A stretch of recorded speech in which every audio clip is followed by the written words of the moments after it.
الحمد لله رب العالمين والصلاة والسلام على سيد المرسلين أما بعد فأعوذ بالله من الشيطان الرجيم بسم الله الرحمن الرحيم الصلاة والسلام عليك يا رسول الله وعلى آلك وأصحابك يا حبيب الله الصلاة والسلام عليك يا نبي الله وعلى آلك وأصحابك يا نور الله۔ فرمان مصطفیٰ صلی اللہ علیہ وسلم ہے کہ جس نے مجھ پر ایک بار درود پاک پڑھا اللہ تبارک و تعالیٰ اس پر 10 رحمت نازل فرماتا ہے، اس کے 10 درجات کو بلندی عطا فرماتا ہے اور اس کے 10 گناہوں کو معاف فرماتا ہے۔ سبحان اللہ۔ اللہ تبارک و تعالیٰ ہم سب کو کثرت سے درود و سلام پڑھنے کی توفیق عطا فرمائے۔ آج ہم انشاءاللہ اللہ پاک کے فضل و کرم سے حیات غوث پاک کا مختصر سا خلاصہ کریں گے۔ شہنشاہ بغداد حضور غوث پاک رحمۃ اللہ علیہ 91 سال زاری زندگی کے ساتھ دنیا میں تشریف فرما رہے۔ علماء کرام نے غوث پاک رحمۃ اللہ علیہ کی اس 91 سالہ مبارک زندگی کو 3 حصوں میں تقسیم کیا ہے۔ پہلا حصہ حضور غوث پاک شیخ عبد القادر جیلانی رحمۃ اللہ کی ولادت سے لے کر 18 سال تک، اس عرصہ میں آپ اپنے آبائی وطن جیلان میں تشریف فرما رہے، یہی آپ نے ابتدائی تعلیم حاصل کی۔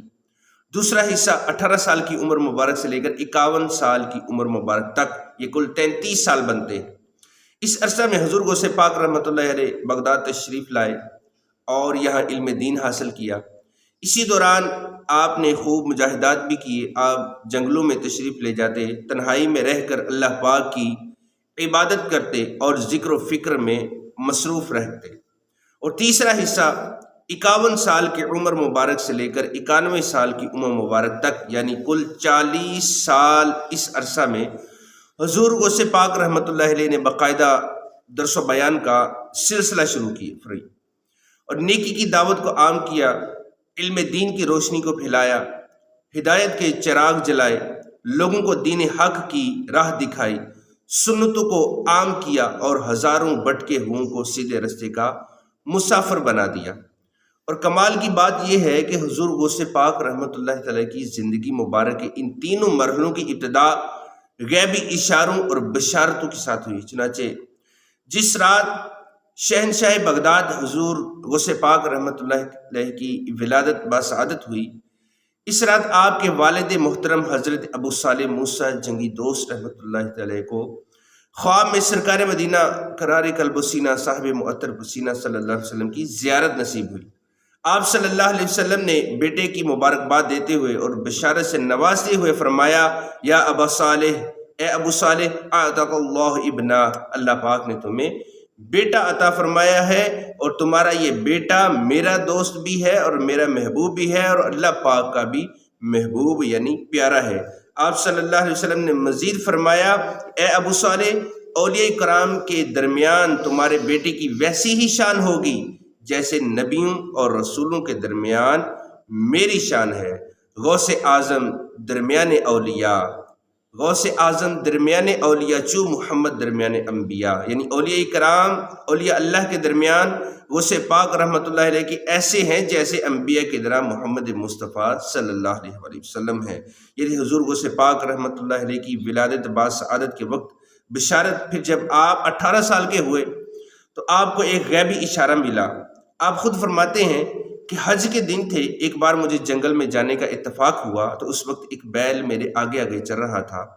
اچانک اس بیل نے میری طرف دیکھا اور کہا، اے عبد القادر، ما لہذا خلقتا، آپ اس لیے پیدا نہیں کیے گئے۔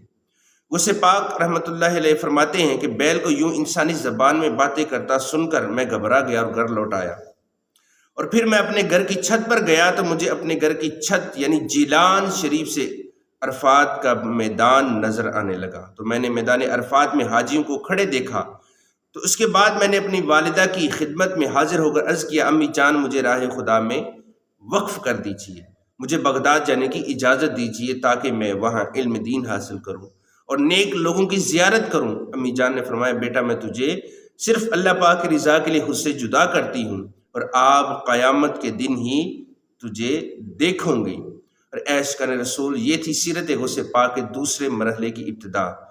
والدہ محترمہ سے اجازت ملنے کے بعد حضور غوث پاک بغداد تشریف لے گئے اور 33 سال تک علم دین سیکھتے رہے، مجاہدات کرتے رہے، جنگلوں میں جا کر تنہائی میں رہ کر اللہ پاک کی عبادت کرتے رہے۔ جب آپ کی عمر مبارک 51 سال ہوئی تو آپ رحمۃ اللہ علیہ کو بھی ایک اور حکم ملا اور آپ کی زندگی مبارک کے تیسرے مرحلے کی ابتدا ہوئی۔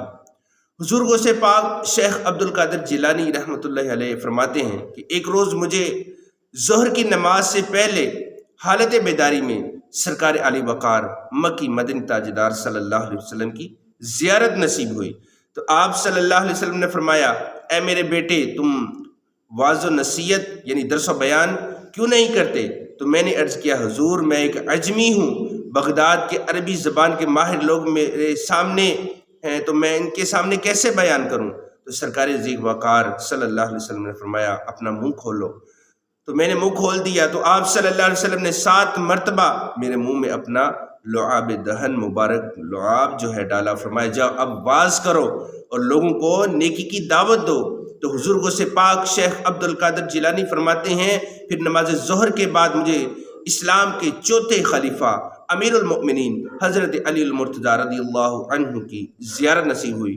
آپ نے میرے منہ میں 6 مرتبہ اپنا مبارک لعاب ڈال دیا اور فرمایا اب واعظ و نصیحت کیا کرو۔ تو اس کے بعد حضور غوث پاک باقاعدہ درس و بیان اور نیکی کی دعوت دینی شروع فرمائی اور 40 سال مسلسل آپ نیکی کی دعوت کو عام فرماتے رہے۔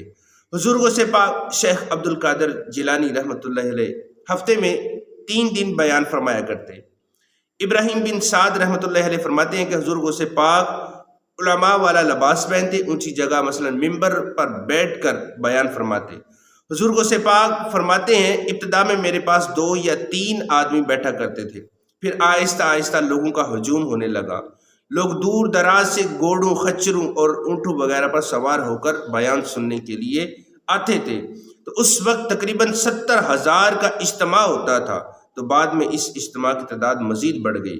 حضور غوث پاک کے شہزادے حضرت عبد الوہاب رحمۃ اللہ فرماتے ہیں کہ حضور غوث پاک کی محفل میں بڑے بڑے علماء اور مشائخ حاضر ہوتے اور ان میں 400 بڑے بڑے علماء تو وہ تھے جو باقاعدہ کاغذ قلم لے کر آپ کے فرامین اور ارشادات لکھا کرتے تھے۔ شیخ عمر کیمانی رحمۃ اللہ فرماتے ہیں کبھی ایسا نہ ہوا کہ آپ نے بیان فرمایا ہو اور محفل میں کسی نے توبہ نہ کی ہو، آپ کا بیان سن کر لازمی کوئی نہ کوئی شخص توبہ کرتا، غیر مسلم کلمہ پڑھ کر مسلمان ہو جاتے تھے۔ حضور غوث پاک خود فرماتے ہیں کہ میرے ہاتھ پر 5,000 سے زیادہ غیر مسلموں نے اسلام قبول کیا اور 1,00,000 سے زیادہ گناہ گاروں نے توبہ کی۔ بیان سن کے توبہ گناہ گار کر لیں، بیان سن کے توبہ گناہ گار کر لیں، زبان میں وہ دے دو اثر غوث اعظم۔ اللہ تبارک و تعالی ہم سب کو حضور غوث پاک کی سچی محبت نصیب فرمائے، آپ کے فرامین پر، ارشادات پر عمل کرنے کی، آپ کی سیرت پڑھنے اور اس پر عمل کرنے کی توفیق عطا فرمائے، آمین۔